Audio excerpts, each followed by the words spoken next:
When you hear the word red apple, this is the image that comes to mind. But how do we know this is the red apple and this is not a red apple? In fact, what's the difference between these two images? Now, you may say it's color, but color is a construct of the language we speak. To a Russian, these two colors may look similar but distinct. For an English speaker, these are the same colors. But if you look at them from a hexadecimal place, these are distinct colors. So what's the connection between language, perception, and color? Those are some of the questions we will be looking at in this video paper. There will be 4 seminal questions we would be interested in. First, how does color reflect on language? Second, how does language reflect on color? And taking these two, what can we say about how thoughts reflect on color, and how does the colors we see reflect on the thoughts we have? But first, what is a color? The electromagnetic spectrum varies continuously, yet humans tend to pass the visible spectrum according to a small number of distinct color categories, as in the red, orange, yellow, green, blue, indigo, violet, the mnemonic colors of the rainbow. The nature of these color categories has captivated scientists, philosophers, and linguists for centuries. Yet their origins remain enigmatic.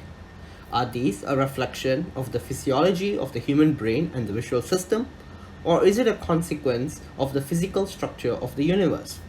Are these categories learned or innate? If they are learned, are they subject to change? And how would the colors of the rainbow be categorized in other languages? These were the questions that kept the linguists occupied, especially in this little building at Stanford.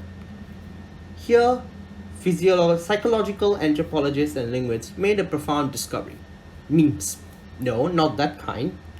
The systematic investigation of color perception provided a platform for identifying the units of culture, or memes, which are ideas and behaviors that spread from one person to another within a culture, that were shared across different groups of human observers, and this could help reveal insights into the universal properties and the structure of cognitive concepts that were manifest over a wide range of individuals from different ethno-linguistic societies.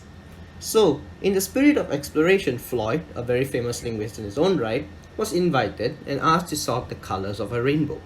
Now, Floyd, it turns out, was colorblind, and his inability to sort the colors in the same order became a very interesting effect for these linguists. This was the primary motivation that allowed Kay and Berlin to publish their seminal work entitled Basic Color Terms, Their Universality and Evolution in 1969. Now, they studied the cross-linguistic naming patterns. Their main finding was that there exists a universal linguistic constraints on color naming. That is, basic color terms in different languages tended to correspond to very similar regions of the color space. Moreover, while the language differed widely in the number of color terms, the terminology systems tended to add terms in the partially fixed order. And this was what they found. First, the color distinction between light and dark, then warm-blooded colors like red, then green or yellow, followed by cool colors like blue, and leading on to more complicated colors like brown, violet, gray, purple, and orange. Now, what's most interesting to us in this presentation is this evolution and evidence of how human minds work? Now, to study that, we need to look at Gibson's work in 2017. Now, according to Gibson, the use of the color term depends on the communicative needs of the person, and across languages, warm colors are more efficiently communicated than cooler ones. So what does he mean by that? So if you take a look at this very simple image from a viewpoint of a person, by Gibson's reasoning, the objects in the foreground that are of most interest to the human are these animals, because they are either a source of food or a threat to counter. Thus, it's necessary to communicate the presence of the animal in an efficient manner. And objects like animals are generally warm colored when compared to the background. Thus, this became an explanation as to why the order in which these color terms are added. But what's most interesting to us is that these color results suggest that there exists a cross-linguistic similarity in the color naming efficiency, which is depictive of the universal usefulness and provides an account of a principal use as to how that govern how color categories come about. Or in other words, across cultures, the color naming and the rate at which these color names are added reflects their usefulness in depicting and communicating the environment. And universal need to communicate the ideas drive language development. And this allows us to answer the first question that we have posed in this paper. How does thoughts reflect on color? Now, from Gibson's work, we can draw the relationship. Language is born from the need to communicate ideas. In other words, ideas which are derived from use and the thought drive the use and development of the language. And thus, when we combine this with the work done by Romney, we can substitute color as a stand-in for the idea and communication. Thus, the relationship that is drawn is one of thought driving colors. So the attributes associated to color, like temperatures, emotions, and wetness, are a result of thought rather than color generating those thoughts. So does this mean that this relationship is one way? Does colors influence thought? Does it mean that using different languages we can arrive at different conclusions? To investigate that, let's do a short experiment. In the next 15 seconds, I will flash a series of gray circles on the screen. Try to count the number of times these circles appear.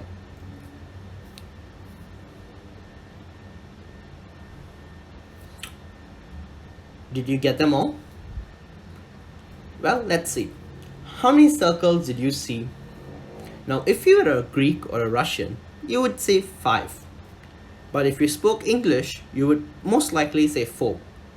There were in fact 5 circles. What about the number of triangles? Again, if you're a Greek and Russian, you would probably see 3 triangles. An English speaker would most likely see only 2. There was in fact 3 triangles. What about squares? How many squares did you see? Now this is a trick question. A Greek and a Russian speaker would say 3, but an English speaker would say 2. There were only 2 squares. So why is this the case? Why do speakers of different languages count different number of shapes? To answer that, let's ask another question. How many distinct colors did you see get flashed on the screen? The answer was 13. So how close did you get? Odds are you would be very close, but not exact. And how close you are depended on the primary language you use. Now, this experiment was an adaptation of one run by Meyer and Abdul in 2018. They flashed a rapid set of shapes and told groups of Greek, German, and Russian speakers to look out for a gray semicircle. Now, this gray semicircle appeared in conjunction with other shapes such as triangles of different shades in blue and green. And participants were later asked to identify how strong an impression these shapes made on them. Now, to understand how this experiment communicates the usefulness of language, we need to look at the work done by Wolfs and Holmes in 2011.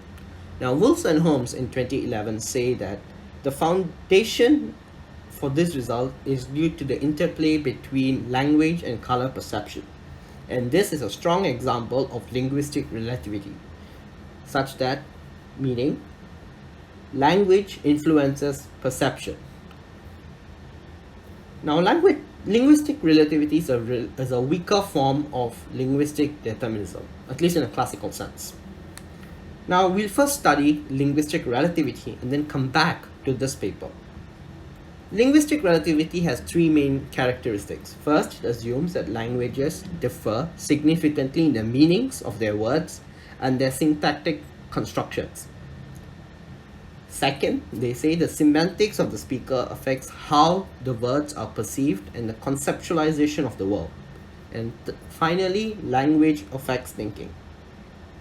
The consequence of language relativism is that there exists a level of transient warping of the perception space.